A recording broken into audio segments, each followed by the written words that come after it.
السلام علیکم friends, welcome to کتاب نگری یوٹیوب چینل کتابوں کی نگری میں خوش آمدید۔ میں ہوں آپ کی ہوسٹ اقرا یاسین اور آج میں آپ کے لیے لے کر آئی ہوں بنت مسعود کے قلم سے تحریر کردہ ناول میں کون پیا کے ایپیسوڈ نمبر 22 کو لے کر۔ اس ایپیسوڈ کو سٹارٹ کرنے سے پہلے آپ جلدی سے کر لیجیے ہمارے چینل کو سبسکرائب، ویڈیو کو لائک اور کلک کر لیجیے بیل آئیکن کو۔ اب آتے ہیں ناول کے ایپیسوڈ کی جانب۔ حال کالام وادی سوات کا ایک خوبصورت گاؤں جو کہ دریائے سوات کے کنارے واقع ہے۔ سطح سمندر سے اس کی بلندی 6800 فٹ ہے جو کہ اسلام آباد سے 270 کلومیٹر دور ہے۔ کالام برف فشار پہاڑوں میں گھرا ایک سیاحتی مقام ہے جس کے روڈز بدحالی کا شکار ہونے کی وجہ سے یہاں تک سیاحوں کو پہنچنے میں کافی مشکلات درپیش آتی ہیں۔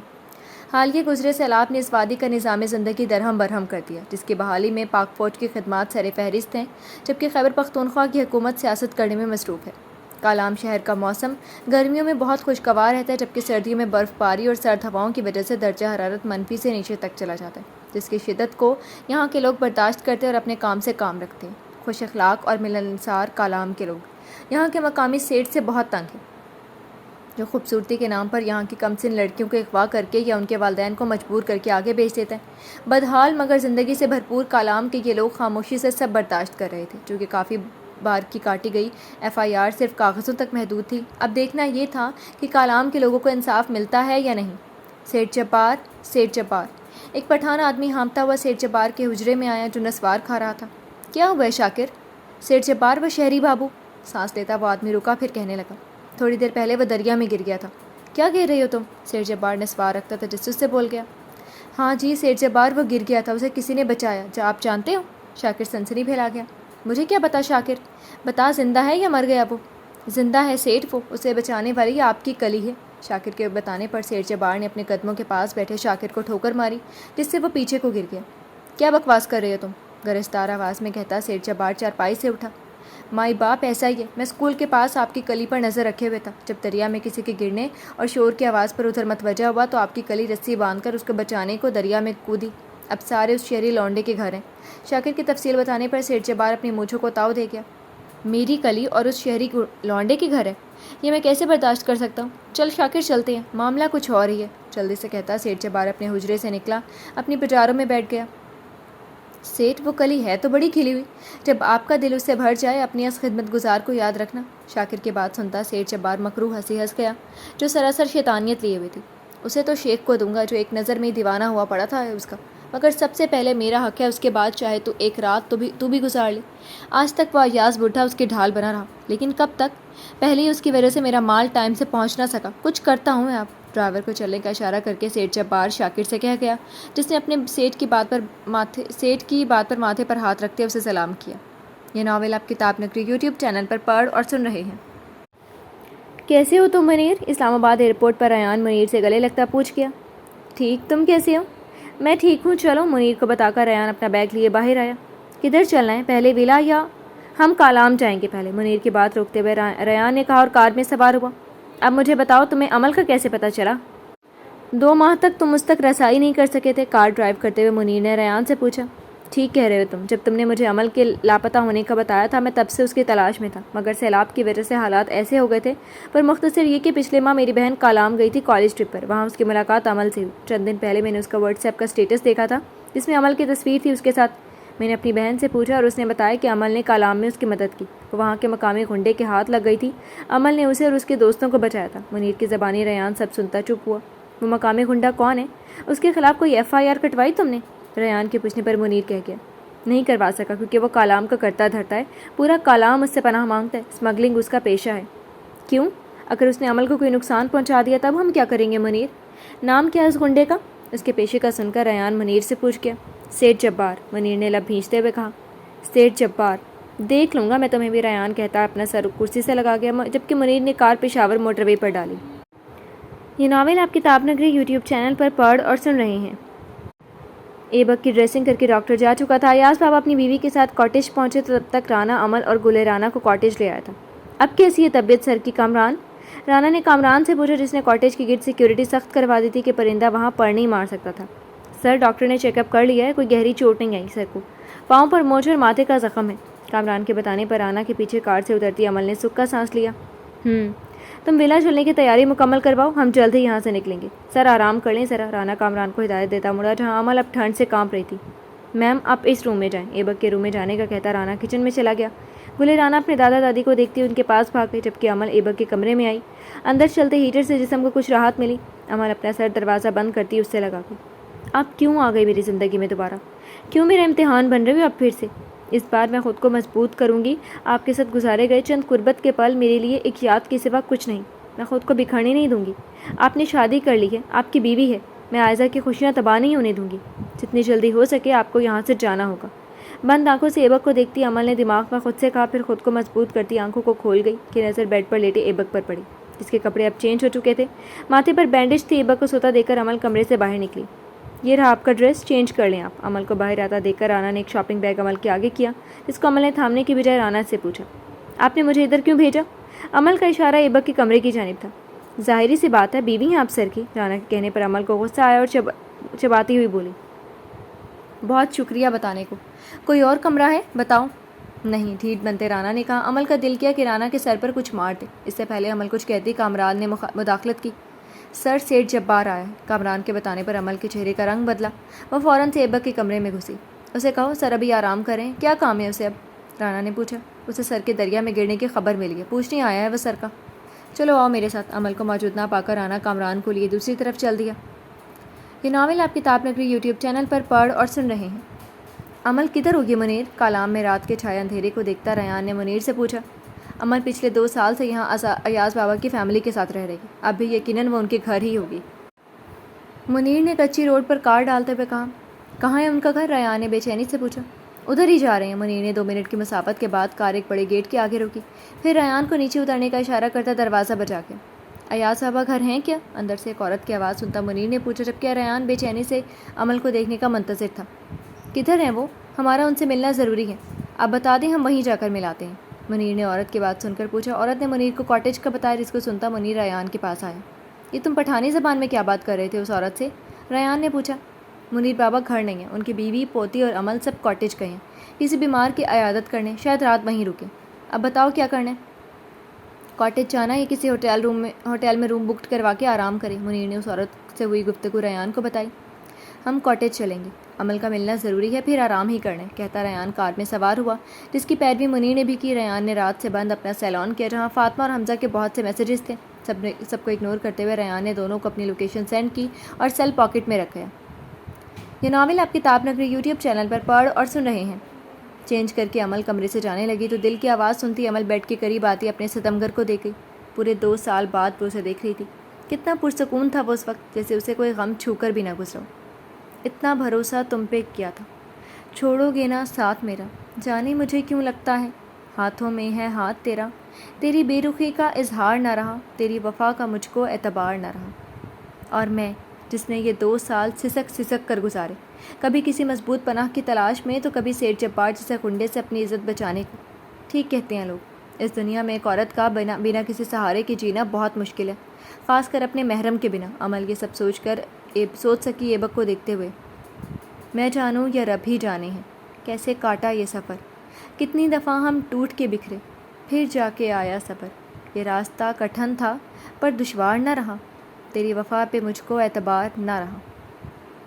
اپنے گزرے پلوں کو یاد کرتی امل کی آنکھوں سے آنسو بہہ گئے، جس سے امل تو انجان رہی، مگر ایبک جس کا دماغ امل کی موجودگی اپنے پاس محسوس کر گیا تھا، پانی کے قطرے اپنے گال پر گرتا محسوس کرتا آنکھوں کو کھول گیا۔ کمرے میں چھایا اندھیرے کی وجہ سے ایبک کو چند پل لگے کمرے سے مانوس ہونے میں، جبکہ اپنے اوپر جھکی امل کو وہ پل میں پہچان گیا تھا۔ اس سے پہلے کہ امل ایبک سے دور ہوتی، ایبک امل کو بازو سے پکڑے بیڈ پر اپنے برابر لٹاتا، کمبل اس پر اڑا گیا۔ اس افتاد پر امل ہڑبڑا بھی نہ سکی۔ سب کچھ اچانک سے ہوا، اسے کچھ سمجھ نہ آئی کہ وہ کب ایبک کی پناہوں میں آئی۔ ایبک بنا کچھ کہے اندھیرے کمرے میں امل کے نقوش دیکھنے لگا، مگر اندھیرا کچھ نہیں دیکھنے دے رہا تھا۔ تبھی امل کے اوپر ہوتے ایبک نے سائیڈ لیمپ آن کیا تو اندھیرا دور ہوا۔ ایبک اور امل کی نظروں کا زبردست تصادم ہوا، وہ دونوں وہیں تھم گئے۔ پھر رشتہ کیسے جوڑوں جن سے کبھی انجان ہوا، میں نے خود کو کر دیا تنہا، اپنوں میں مہمان ہوا، شکوے کیا کروں میں، تو حقدار نہ رہا۔ یہ ناول آپ کتاب نگری یوٹیوب چینل پر پڑھ اور سن رہے ہیں۔ کیسے آنا ہوا سیٹھ جبار؟ فلون میں آتے رانا نے سیٹھ جبار سے پوچھا، جو یہاں پر چھائے ہوئے گارڈز کو دیکھ رہا تھا۔ لوگوں نے بتایا کہ شاہ صاحب دریا میں گر گئے، اب کیسے ہیں وہ؟ بہتر ہے اب وہ، میں ان کی تیمارداری کے لیے آیا ہوں۔ سیٹ جبار کے بتانے پر رانا سنجیدہ ہوا۔ سر ابھی آرام کر رہے ہیں، آپ چاہیں تو صبح مل سکتے ہیں، اب آپ جا سکتے ہیں۔ رانا کے سیدھا یہاں سے جانے کو کہنے پر سیٹ جبار دانت پیس کے اب اندر جانا چاہتا تھا اور عمل کو دیکھنا چاہتا تھا، مگر ارد گرد موجود گارڈز اور رانا کے سفید انکار نے سیٹ جبار کو واپس جانے کا عندیہ دیا۔ صبح ملتے ہیں پھر، سیٹ جبار کہتا اپنی پجاروں میں بیٹھ گیا۔ پجاروں کے نکلتے ہی منیر اپنی ہونڈا سیوکس لیے کاٹیج میں داخل ہوا۔ رانا اندر جانے کی بجائے وہیں رکا۔ ریان جس نے رانا کو دیکھ لیا تھا کار کے روکتے ہی جلدی سے باہر نکلتا رانا کے پاس آتا پوچھ گیا، رانی، عمل یہاں ہے کیا؟ تم جانتے تھے عمل ادھر ہے؟ کیا بھائی بھی ہیں یہاں؟ بابا، رانا ریان کی یہاں موجودگی پر حیران ہوا۔ رانی، جو پوچھ رہا ہوں اس کا جواب دو مجھے۔ منیر حیرت سے ریان کو اس نوجوان کو رانی کہتا دیکھ کر حیران ہوا۔ کتنی بے تکلفی سے وہ اس باڈی بلڈر سے بات کر رہا تھا جس کا ایک پنچ ہی ریان کو چت کرنے کو کافی تھا۔ ریان بابا، اندر آئیں، اندر بات کرتے ہیں، رانا کہتا راستہ چھوڑ گیا۔ ریان اجرت میں اندر آیا تو کاٹیج کے ہال میں معمر سے جوڑے کو بیٹھا دیکھ کر رکا، شاید یہی ایاز بابا اور ان کی بیوی ہوں۔ تب گلے رانا کچن سے کیلا کھاتے نکلی جس کو ریان دیکھتا سمجھ گیا کہ یہ ضرور ان کی پوتی ہوگی۔ ریان نے پورے کاٹیج پر نظر ڈالی مگر عمل کا کوئی نشان نہیں تھا۔ ریان بابا، یہ ایاز بابا اور ان کی فیملی ہیں، پچھلے 2 سالوں سے عمل میم نے ان کے گھر رکی ہوئی تھی۔ رانا نے سب کا تعارف کروایا۔ ریان تعارف سنتا ایاز بابا کے سامنے زمین پر بیٹھ گیا، پھر ان کا ہاتھ چومتا ہوا بولا، مجھے سمجھ میں نہیں آ رہا کہ میں آپ کا شکریہ کس طرح ادا کروں، آپ کی وجہ سے عمل محفوظ ہاتھوں میں رہی۔ ریان نے یہ عمل سکینہ اماں کے ساتھ دہرایا جو خود حیران تھے کہ ان کی عمل بھی شادی شدہ ہے۔ رانا کی زبانی انہیں سب معلوم ہو چکا تھا۔ کیا آپ میری عمل باجی کے گھر والے ہو؟ گلے رانا کے پوچھنے پر ریان مسکراتے ہوئے بولا، نہیں چھوٹی شہزادی، عمل میری بھابھی پلس دوست ہیں۔ او اچھا، گلے رانا کہتی چپ ہوئی۔ جب سے سکینہ اماں نے اسے عمل کا بتایا تھا اسے عمل باجی کے گھر والے دیکھنے کا شوق تھا۔ وہ یہی بات رانا پھر کامران سے پوچھ چکی تھی۔ پھر وہ کہاں ہیں؟ دوپہر سے ہم یہاں عمل باجی اور ان کے گھر والے نظر ہی نہیں آئے۔ گلے رانا کے پوچھنے پر ریان رانا کو دیکھ گیا۔ سر اور عمل میم آرام کر رہے ہیں۔ میں سمجھا نہیں رانا۔ ریان عمل اور اپنے بھائی کے بے وقت آرام کرنے پر پوچھ گیا۔ تب رانا نے اسے ایبک کے دریا میں پھسلنے کا بتایا، باقی بات وہ چھپا گیا تھا اور عمل کا اسے بچانا۔ اب کیسے ہیں عمل اور بھائی؟ سب جانتا ریان پوچھ گیا۔ بہتر ہیں، آئیں ہم کھانا کھاتے ہیں، آئیں ایاز بابا، اماں اور آپ بھی۔ رانا منیر سے بھی کہتا کچن میں بنے ڈائننگ ہال میں آیا تھا۔ کھانے کے بعد ایاز بابا گلے رانا اور سکینہ اماں سے اجازت لیتے اپنے گھر چلے گئے۔ منیر کو رانا نے کامران کے ساتھ ہوٹل شفٹ کروا دیا تھا۔ رانا خود ہال میں سونے کا ارادہ کرتا اپنا کمرہ ریان کو دیکھے۔ ریان کمرے میں آتا فریش ہوا اور سیل پر حمزہ کی پاکستان کی طرف فلائی کی لوکیشن دیکھتا اسے وائس نوٹ میں سب بتاتا چلا گیا، جسے فاطمہ اور یالے نے سنا تو شکر ادا کیا۔ اب کیا کرنا ہے فاطمہ؟ ریان کا وائس نوٹ سنتے ہی حمزہ نے پوچھا۔ کیا کرنا ہے، ہم سب کالام جائیں گے، پرجوش سے فاطمہ نے کہا۔ گڈ، میں ابھی ثاقب انکل کو میسج کرتا ہوں، وہ سب کو لے کر کالام پہنچے، حمزہ نے کہہ کر ثاقب چوہان کو ریان کا وائس نوٹ بھیج دیا۔ یہ ناول آپ کتاب نگری یوٹیوب چینل پر پڑھ اور سن رہے ہیں۔ رات کے کھانے کے بعد ثاقب جب گرین ٹی پی رہے تھے واٹس ایپ پر آتے حمزہ کا میسج پڑھنے کے بعد شکر ادا کر گئے۔ یا اللہ تیرا شکر ہے کوثر، ثاقب چوہان نے کوثر بیگم کو بلایا جو میڈ کی مدد کروا رہی تھی۔ ثاقب کی آواز سنتی ہال میں آئی۔ جی کیا ہوا؟ عمل مل گئی ہے، ثاقب کے بتانے پر کوثر بیگم مسکراتی ہوئی بولی۔ یا اللہ تیرا شکر ہے کہ آپ نے ہماری دعا سن لی۔ کہاں ہے وہ؟ کس نے بتایا آپ کو عمل کا؟ وہ ٹھیک تو ہے نا؟ کوثر بیگم کے اتنے سوالوں پر ثاقب چوہان مسکرا کر، صبر کرو کوثر ذرا، سلطانہ ذرا عائزہ کو بلا دیں، میڈ سے کہہ کر ثاقب چپ ہوئے۔ کوثر بےتابی سے عائزہ کے منتظر تھی جو کھانے کے بعد اوپر چلی گئی تھی۔ جی پاپا کیا ہوا؟ عائزہ نے نیچے آتے کہا۔ کم بیٹا۔ ثاقب نے عائزہ کو اپنے پاس بلایا جو ان کے برابر آتے بیٹھ گئی اور سوالیہ نظروں سے انہیں دیکھنے لگی۔ بیٹا بات یہ ہے کہ عمل مل گئی ہے، وہ کالام میں ہے اور صبح ہم وہاں جا رہے ہیں۔ عمل کے ملنے پر عائزہ رو دی۔ ثاقب چوہان جانتے تھے عائزہ کا یہی عمل ہوگا، تبھی اسے اپنے سے لگا کے، بس اب رونا نہیں ہے، چلنے کی تیاری کرو۔ ثاقب چوہان عائزہ کو پچکارتے ہوئے بولے۔ جی پاپا پر وہ کالام کیسے پہنچی؟ حمزہ کا میسج ثاقب چوہان نے سنا دیا، جیسے سنتے ہی ایبک کی طبیعت کے حوالے سے کوثر کو تشویش ہوئی۔ ایبک تو ٹھیک ہے نا؟ وہ ٹھیک ہے کوثر، عمل اس کے پاس ہے، اب صبح ہم نکلیں گے، چلنے کی تیاری کرو، ثاقب چوہان کہتے اٹھے جس کی پیروی کوثر بیگم نے بھی کی تھی۔ یہ ناول آپ کتاب نگری یوٹیوب چینل پر پڑھ اور سن رہے ہیں۔ عائزہ اپنے کمرے میں جانے کے بجائے باہر لان میں آئی۔ سرد ہوا کے چلنے پر عائزہ ٹھنڈ سے ٹھٹری تو اوپر لی ہوئی شال کو اپنے گرد کس گئی، ہاتھ میں پکڑی سیل پر آنا کا نمبر ملاتی ریموو کر دیتی، پھر ہمت کرتی کال ڈائل کر کے رنگ کے ہوتے ہی عائزہ کی سانس تیز چلنے لگی۔ رانا جو ایبک اور عمل کو کھانا دے کر آ کر لیٹا تھا عائزہ کی کال آتا دیکھ کر اٹھا گیا۔ کیسی ہیں آپ؟ عائزہ کی کچھ نہ بولنے پر رانا نے خود ہی پوچھا۔ وہ کیسی ہے ارحم؟ رانا اپنے نام پر تھما اور عائزہ کے لہجے کی نمی محسوس کرتا اپنا سر تکیے پر رکھ گیا۔ ٹھیک ہے عمل میم، سر کے پاس ہیں، زیادہ چوٹ تو نہیں ہے ایبک کو؟ معمولی سی ہیں، آپ کو کس نے بتایا سر اور عمل میم کا؟ حمزہ نے پاپا کو میسج کیا تھا، کل صبح ہم سب کالام آ رہے ہیں عمل کو لینے۔ لان میں چکر لگاتی عائزہ نے کل کا بتایا۔ مجھے نہیں لگتا کہ ابھی سب کو آنا چاہیے، سر کو میم سے بات کرنی چاہیے پہلے۔ رانا کی بات پر عائزہ چپ ہوئی۔ مجھے ڈر لگ رہا ہے ارحم، نہ جانے عمل کیسا ریئیکٹ کرے گی۔ اپنا ڈر زبان پر لاتی عائشہ نے اپنی نم آنکھوں کو صاف کیا۔ رانا اٹھ کر بیٹھا۔ کدھر ہیں آپ اس وقت؟ لان میں ہوں۔ کمرے میں آئیں۔ رانا کے حاکمانہ لہجے پر عائشہ کچھ نہ بولی۔ اگر آپ چاہتی ہیں کہ میں باہر لان میں نہ جاؤں تو فوراً سے کمرے میں آئیں۔ رانا کے لہجے میں ضد شامل تھی۔ کالام میں پڑتی ٹھنڈ کا اندازہ عائشہ کو تھا، تبھی اوکے کرتی کمرے میں چلی گئی۔ لیٹ جائیں۔ رانا کے کہنے پر عائشہ بیڈ پر لیٹتی کمبل اپنے اوپر لے گئی۔ عائشہ، رانا نے عائشہ کی خاموشی پر اس کو پکارا۔ جی، یک لفظی جواب آیا۔ پریشان مت ہوں آپ، وہ رب جس نے امل میم سے ملایا ہے ہمیں، وہی امل میم کے دل میں رحم پیدا کرے گا، سب ٹھیک ہوگا۔ صبح آپ کا منتظر رہوں گا میں۔ عائشہ کی بے چینی دور کرتا رانا اسے کہہ گیا۔ اوکے، سو جائیں آپ اب، میں ہوں آپ کی فکر کرنے کو ابھی، مسکراتے لہجے میں رانا نے کہا تو عائشہ بھی مسکراتی۔ یہ ناول آپ کتاب نگری یوٹیوب چینل پر پڑھ اور سن رہے ہیں۔ ایبک امل کو بنا پلکیں جھپکائے دیکھ رہا تھا اور امل ان نظروں کی تاب نہ لاتی سر جھکا گئی۔ ایبک نے انگلی امل کی ٹھوڑی پر رکھتے امل کا سر اوپر کیا، مگر امل نے دوبارہ سے ایبک کو نہیں دیکھا، نظریں نیچے ہی رکھی۔ امل، بخار کی حدت سے چلتے لبوں سے ایبک نے لب کشائی کی، آواز اتنی کم تھی کہ قریب لیٹی امل بمشکل سن سکی۔ اپنے اوپر آئے ایبک کے جسم کی حدت محسوس کرتی امل بولی، آپ کو بخار ہے، آرام کرو آپ اور مجھے چھوڑیں، میری دوا بن جاؤ پھر۔ ایبک کے کہنے پر امل اسے دیکھ گئی پر بولی کچھ نہیں۔